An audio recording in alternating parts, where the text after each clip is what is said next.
साथियों नमस्कार। हम ग्वालियर में उसी चेतकपुरी की सड़क पर खड़े हैं जो पूरी दुनिया में चर्चा का विषय बनी रही। ये सुरंग निकलती है और चर्चा का विषय बनती है, जांच कमेटी बनती है, 4 अधिकारी 4 इंजीनियर इसमें सस्पेंड होते हैं, 1 अधिकारी बचे रहते हैं। अब इसमें 22 जुलाई को एक बड़ा फैसला होने जा रहा है। ग्वालियर नगर निगम में 57 साल बाद कांग्रेस की सरकार बनी है। मेयर इन काउंसिल यानी नगर सरकार कांग्रेस की है और 22 जुलाई को MIC यानी मेयर इन काउंसिल की बैठक है। जो सस्पेंड इंजीनियर हैं उन्हें का प्रस्ताव इसमें पहुंचा है। अब देखना यह है कि कांग्रेस और भाजपा क्या मिली हुई है, क्योंकि ये भ्रष्टाचार की सड़क इसलिए कह सकते हैं क्योंकि पाया गया है कि जब पूरे सुरंग खुद गई, सड़क उखड़ गई, सुरंग पर सुरंग बनती गई, 8-10 स्थानों पर सड़क धसकी, भोपाल से जांच committee I, ENCI engineer in chief आए, भोपाल से जांच कमेटी आती है, ग्वालियर नगर निगम कमिश्नर 4 इंजीनियरों को सस्पेंड करते हैं। अब इनको आरोप पत्र अभी तक जारी नहीं हुए हैं। कैसे कह सकते हैं कि आरोप पत्र जारी नहीं हुए इतने दिन में, 1 महीना होने को है और अब इन्हें बहाल करने की तैयारी है। हम बता दें साथियों, 57 साल बाद ग्वालियर नगर निगम में कांग्रेस की महापौर बनती हैं डॉक्टर शोभा सती सिकरवार।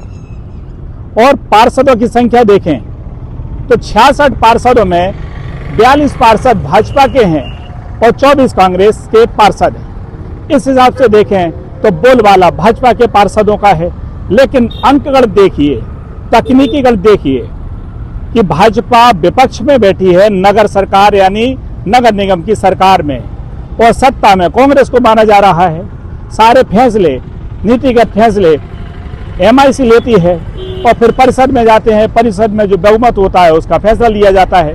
जब मेयर इन काउंसिल ऐसे इंजीनियरों को यदि बहाल करने की अनुशंसा करेगी नहीं तो परिषद में मामला जाएगा ही नहीं, और यदि बहाल कर देती है तो ऐसा माना जाएगा कि कांग्रेस और भाजपा मिले हुए हैं। भ्रष्टाचार गड़बड़ी जो भी हो रहे हैं दोनों मिले हुए हैं, ऐसा जनता कहने लगती है। कई मुद्दों पर कहा भी है।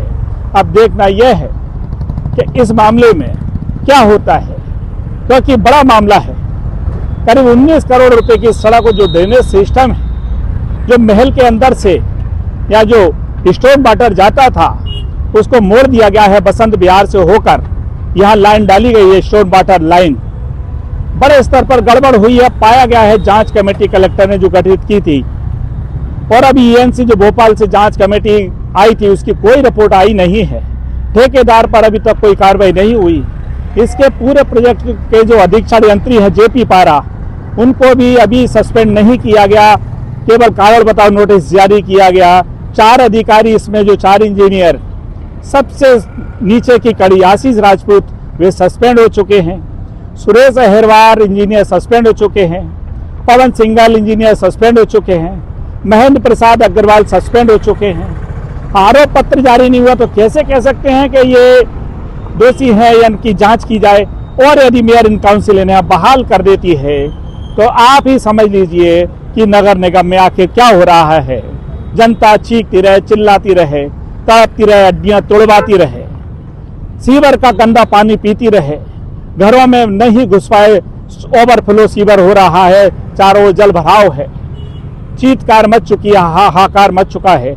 ऐसे में यदि जो बेलगाम अधिकारी हैं उन पर रियायत बरत दी गई, उन्हें बख्श दिया गया, तो इससे अंदाजा लगा सकते हैं कि मान सकते हैं कि यहाँ कुछ भी हो सकता है और कुछ भी करने को हमारे नेतागण, हमारे अधिकारी तैयार हैं।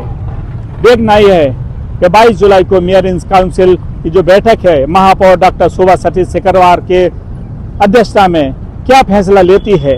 और सबसे पहले बिल्लू बादशाह न्यूज लगातार इस खबर पर हम बने हुए हैं। शुरुआत से ही हम इस खबर पर चेतकपुरी के जो महल रोड है, विशेष प्रोजेक्ट था, इस महल रोड पर हम बने हुए हैं और भी आगे हम उसको आप तक सारी अपडेट देते रहेंगे। बिल्लू बादशाह न्यूज चैनल को देखते रहिए। जय हिंद, जय भारत।